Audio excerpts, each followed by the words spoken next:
yeah. Ik hoor ze nog, maar ze bepalen me niet meer, yeah.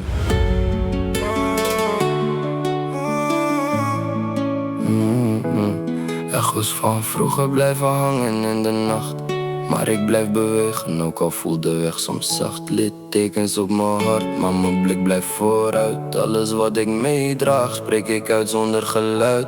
Echo's van vroeger, ze fluisteren mijn naam, maar ik leef voor wat nog komt, niet voor wat is gegaan. Ik kwam van onder, niemand zag wat ik bedoelde.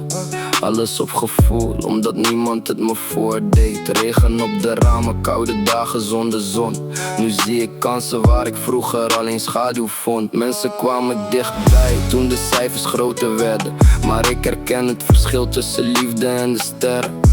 Ik praat weinig, laat de daden voor me spreken, want een man wordt niet gebouwd door alleen mooie preken. Ik draag de druk alsof het niks is. Elke stap een risico, maar teruggaan is geen optie. Ik ken de prijs van geduld en discipline, dus ik blijf rennen tot mijn naam tussen de grote zit. Echo's van vroeger blijven hangen in de nacht, maar ik blijf bewegen, ook al voelt de weg soms zacht. Littekens op mijn hart, maar mijn blik blijft vooruit. Alles wat ik meedraag, spreek ik uit zonder geluid. Geen maskers meer, ik laat alleen de waarheid spreken. Te veel gezien om nog op mooie woorden te rekenen. Broeders vielen weg, anderen bleven staan. Daaraan zie je wie met je loopt als het minder gaat.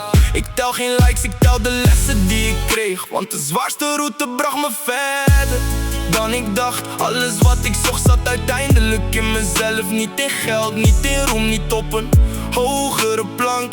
Dus als de stad weer slaapt en de lichten langzaam doven, blijf ik bouwen aan de dromen waar ik altijd in bleef geloven. Geen verleden dat me breekt, alleen herinneringen die me sterker maken.